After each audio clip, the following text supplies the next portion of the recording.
एक थी मानो बली, जो किसी की चहीती लाडली ना थी। इसने शहर के एक कबाड़ खाने में आंख खोली और फिर अपनी माँ और दूसरे बहन भाइयों के साथ मुख्तलिफ जगहों की तब्दीली के बाद एक कस्साब की दुकान के पास गंदे नाले पर रहने लगी। वो जरा बड़ी हुई तो एक दिन उसकी बहन रानो बली को एक बहुत प्यारी सी बच्ची एक बड़ी सी गाड़ी में बिठा कर ले गई और उसका भाई शानी बिला एक खूंखार रुकते के हाथों दुनिया से रुखसत हो गया। वो जरा बड़ी हुई तो इसकी माँ इसे छोड़कर चली गई। मानो बली कई बार अपनी माँ के पास गई कि शायद इसे पहचान ले, लेकिन वो इसे हमेशा अजनबी बनकर मलती और मार पेट कर भगा देती। मानो बली ने भी आहिस्ता आहिस्ता अपनी माँ को भला दिया और यूं ही गलियों में आवारा फिरने लगी। एक दिन अचानक उसने अपनी बहन रानो बली को देखा जो एक बहुत बड़े से लान में घास पर बैठी दूध पी रही थी। मानो बली फौरन आगे बढ़ी और इसे पुकारा, लेकिन उसने भी बहन को पहचानने से इनकार कर दिया और उसे अपने घर से निकाल दिया। मानो बली का दिल टूट गया। वो बाहर निकली तो एक निहायत गंदे बच्चे ने निशाना लेकर एक पत्थर उसे दे मारा। पत्थर उसकी टांग पर लगा और वो लंगड़ा कर गिर पड़ी। बच्चे के साथ ही उसके इस सुनहरी कारनामे पर कहकहे लगाने लगे। मानो बली बड़ी मुश्किल से उठी और अपनी जख्मी टांग के साथ भाग खड़ी हुई कि कहीं बाकी बच्चे भी पत्थर लेकर इस पर अपना निशाना न आजमाने लगे।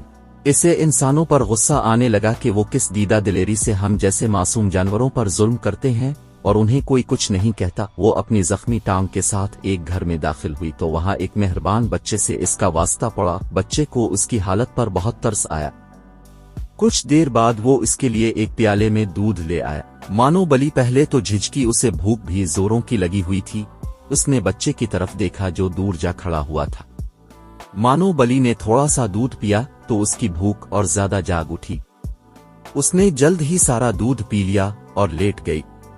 बच्चा इसे पिचकारता हुआ आगे बढ़ा और बड़े मेहरबान हाथों से इसकी जख्मी टांग टोली। फिर वो अंदर चला गया तो मानो बली ने भागने का सोचा, मगर अपने इस नए मेहरबान दोस्त को छोड़ने को इसका जी न चाहा। आखिर बच्चा आया तो उसके हाथ में मरहम पट्टी थी।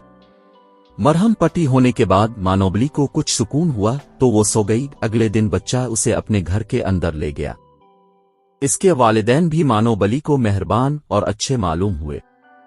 चुनांचे जल्द ही वो इस घर में घर के एक फर्द की तरह रहने लगी। मेहरबान बच्चा इसे लेकर बाहर जाता, इसके लिए इसकी पसंदीदा ग़िज़ा लाता, उसे साफ सुथरा रखता। मानो बली का दिल वहां लग गया। इन सब की मेहरबानियों का सिला इसने ये दिया कि इस घर में से तमाम चूहों को घर छोड़ने पर मजबूर कर दिया। लाल बेग और दूसरे कीड़े मकोड़े भी इसने खत्म कर डाले। जब वो आई थी चूहों की जान पर बनी हुई थी, उनका कोई हरबा कामयाब ना होता। मानो बली झट उन्हें पकड़ लेती और खा जाती। अच्छा खाना, आराम और सबकी तवज्जो मिलने लगी तो मानो बली आहिस्ता आहिस्ता काम चूर होने लगी। खा पी कर वो सारा दिन और रात सोती रहती। अक्सर चोरी छुपे दूध भी पी लेती। कभी दूसरी चीजें भी चुपके से हड़प कर जाती। ज्यादा खाने की वजह से मानो बली बहुत मोटी हो गई। चलना फिरना इसके लिए दो भर हो गया।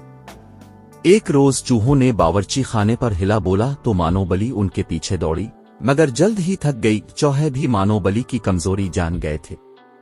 वो हर रोज उधर उधर फिरते और मानो बली उन्हें पकड़ ना पाती क्योंकि वो बहुत मोटी हो गई थी।